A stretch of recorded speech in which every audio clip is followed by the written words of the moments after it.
Hola a todos, en este segundo vídeo quiero hablar sobre la energía solar térmica y principalmente sobre las centrales termosolares para producción eléctrica, si bien no es esta su única aplicación, ya que pueden ser usadas también pues, para, por ejemplo, la producción de calor o frío o de agua caliente sanitaria. En este vídeo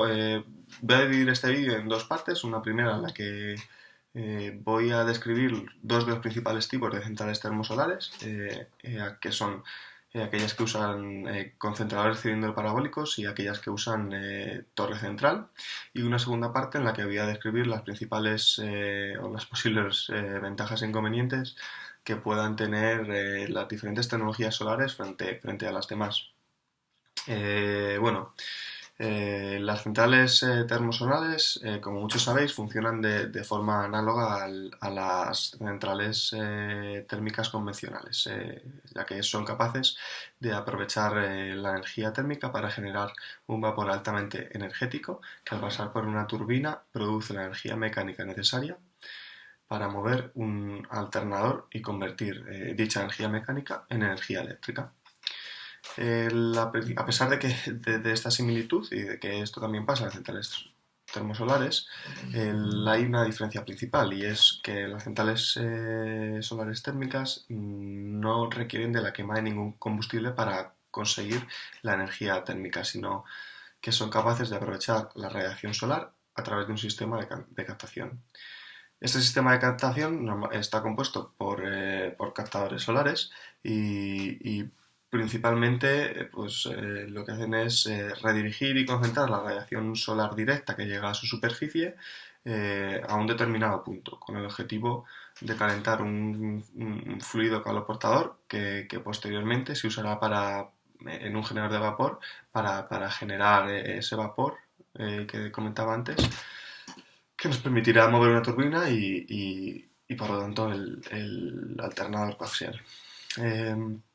En la actualidad existen diversos tipos de centrales termosolares, como pueden ser las de disco Stirling, las de Fresnel o centrales híbridas que usan, además de la tecnología solar, otra tecnología, pues como puede ser la biomasa o el gas, por ejemplo. A pesar de ello, en este vídeo solamente voy a hablaros de dos de estas tecnologías, que son los concentradores cilindro parabólicos y las centrales termosolares con torre central. Entonces, las primeras, es decir, las centrales termosolares con concentradores cilindro parabólicos, son centrales que llevan más de 30 años siendo utilizadas en instalaciones comerciales. De hecho, a día de hoy es la tecnología termosolar con mayor potencia instalada. El nombre de esta tecnología se debe a que la superficie captadora tiene una forma de parábola, lo cual permite redirigir toda la radiación que llega a la superficie del captador hacia su línea focal. Es una parábola. En esta línea focal se sitúan unos tubos absorbentes a través de los cuales circula un fluido transmisor de calor, comúnmente se usa aceites sintéticos, que se calienta hasta los 400 grados aproximadamente y se usa pues, para generar el vapor. Los principales elementos que tienen los campos solares, las centrales solares con concentradores de cilindro parabólicos son los receptores de cilindro parabólicos, que se encargan de la reflexión y concentración de la radiación, el turbo absorbedor, a través del cual circula el fluido caloportador, por supuesto, que suele ser suelen usarse diferentes tipos de fluido caloportador en función de las temperaturas que se alcancen. Pues por ejemplo, para temperaturas inferiores a los 200 grados se suele usar etileno glicol, y para temperaturas superiores pero no mayores a los 450 grados centígrados suelen usarse pues, diversos tipos de aceites sintéticos. Bueno, este tipo de tecnología además requiere de sistemas de seguimiento solar. Normalmente se emplean seguimientos sobre un eje y con el objetivo de que el disco parabólico siga la posición cenital del Sol de forma continua y aumentar así la radiación directa que se refleja sobre el tubo, sobre el tubo absorbedor. Bueno, centrales termosolares que emplean esta tecnología suelen ser centrales de tamaño mediano y no suelen no suelen llegar a superar los 100 megavatios de potencia instalada. Por otro lado, tenemos las centrales termosolares con torre central, eh, que son centrales más novedosas y que todavía no han alcanzado el grado de madurez que la tecnología anterior ya ha alcanzado. Este tipo de centrales requiere de grandes superficies en las que se distribuyen los heliostatos, que son básicamente espejos montados sobre una estructura metálica que les permite orientarse en función de la posición del sol. Y por lo tanto, estos helióstatos redirigen la radiación solar directa que llega a su superficie hacia un punto receptor que está situado en lo alto de la torre. La torre normalmente se sitúa en el centro del campo de helióstatos y a una cierta altura para evitar sombras. Em, en definitiva, este receptor situado en lo alto de la torre central va a recibir toda la radiación reflejada por los helióstatos del campo y va a alcanzar una gran temperatura que será transferida al fluido caloportador que llega a calentarse pues, hasta unos 500-550 grados aproximadamente. El fluido caloportador en este tipo de centrales que suele emplearse es agua o sales fundidas y es el encargado pues, de transmitir el calor absorbido al circuito de vapor de la central. En el caso de que el fluido sea de trabajo sea agua, el agua se calienta directamente en el receptor y se transforma en vapor, en el intercambiador situado en el receptor de la torre. Si el fluido es una sal fundida, se requiere de un intercambiador de calor adicional donde se produce el vapor. En cuanto a ventajas e inconvenientes de los diferentes tipos de fluidos, pues el agua, las principales ventajas que tiene es que es un elemento muy abundante, barato y natural, es decir, no es tóxico ni corrosivo. Por otro lado, las sales permiten una mejor conservación de la temperatura y por lo tanto la implementación de sistemas de almacenamiento térmico, si bien estas sales pueden ser tóxicas o un poco más peligrosas en su uso que el agua, lógicamente. A lo largo de los últimos años se han intentado implementar diferentes opciones para permitir una mejora en la eficiencia de este tipo de plantas. Las dos principales yo diría que son la hibridación con otras tecnologías, pues como biomasa o gas, muy comúnmente, y por otro lado el uso de tecnologías de almacenamiento para aumentar el factor de capacidad de la planta gracias a no restringir su funcionamiento a horas de sol, sino que también puedan funcionar durante la noche o incluso en condiciones atmosféricas complicadas.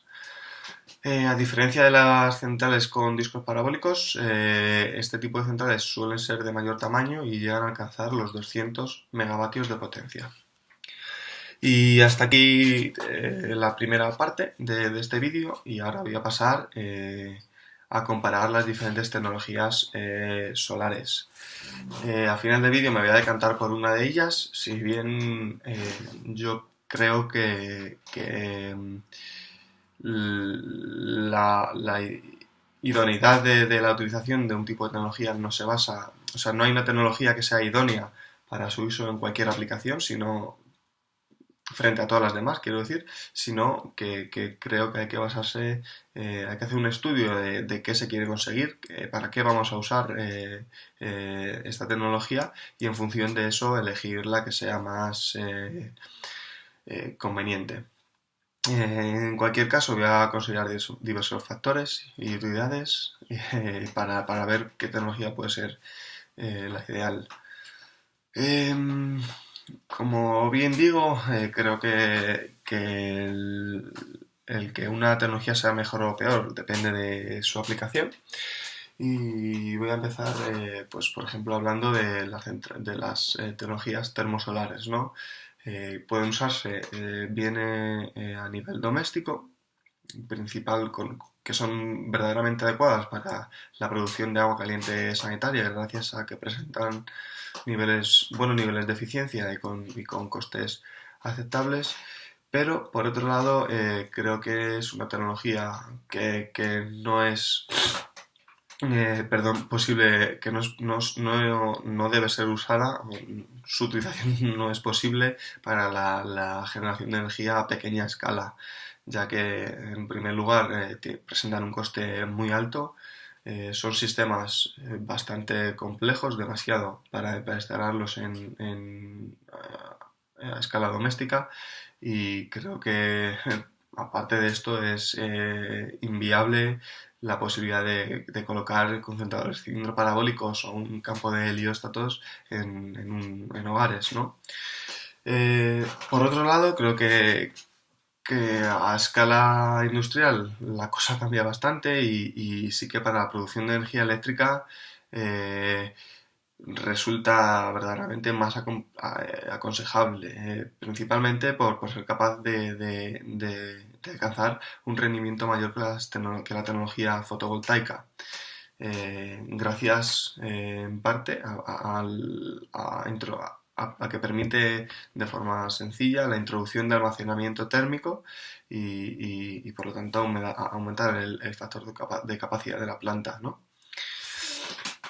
Bueno, por otro lado estaría la tecnología fotovoltaica, que es una tecnología sencilla, barata y con unos costes de mantenimiento bajos, ¿no? Eh, todo esto, en mi opinión, unido a la sencillez de instalar paneles fotovoltaicos en tejados, jardines o o incluso fachadas, hace que sea una tecnología muy favorable para la generación eléctrica en el ámbito doméstico. Eh, Sin embargo, creo que por otro lado no resulta aconsejable para la tecnología perdón, para aplicaciones térmicas, ya que debido a las diversas fases de conversión de energía tendríamos grandes pérdidas y por lo tanto reduciríamos de manera considerable el rendimiento de la instalación. Eh, como pega de este tipo de tecnología para la generación de electricidad, creo que habría que comentar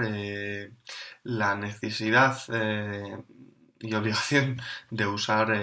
baterías en sistemas aislados para asegurar el suministro, siendo baterías una tecnología cara y que hoy en día sigue en desarrollo. Eh,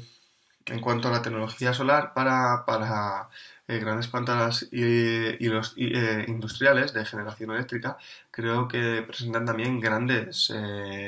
beneficios, ya no solo por los bajos costes, por la sencillez de la tecnología, la fácil operabilidad y los costes menores, sino también porque todo esto hace que estas plantas requieran un CAPEX menor y un OPEX menor también que las centrales termosolares, haciendo que sean centrales que generalmente resultan mucho más rentables, ¿no? Entonces, bueno, dicho todo esto, debería de elegir una tecnología y, bueno, si bien he de decir que, como decía al principio, soy partidario de usar una tecnología en función de la aplicación deseada y que por otro lado creo que un sistema eléctrico sano, seguro, eficiente y más barato tiene que partir de la base de que tiene que ser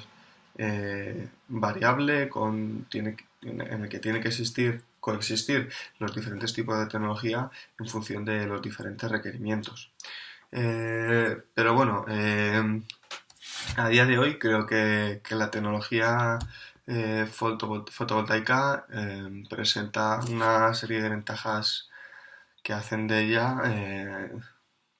que le permiten sobresalir frente al resto de tecnologías. En primer lugar, por los menores costes, y no es que a día de hoy ya sean menores, sino que cada día lo son menos, y sino también pues por la sencillez, la fácil operación de tanto en plantas industriales como en el ámbito doméstico, unos costes de mantenimiento verdaderamente bajos.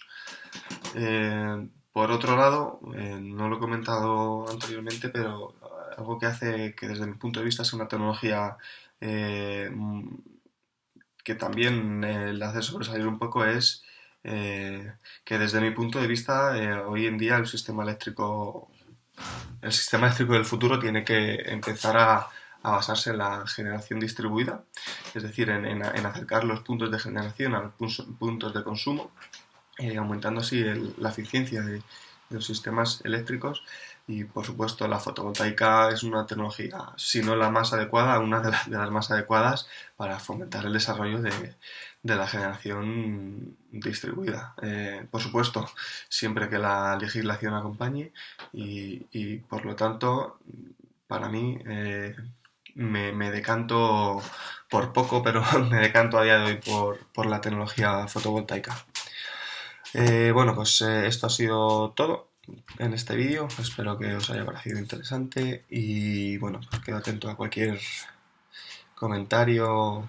o duda que podáis dejarme. Gracias a todos. Chao.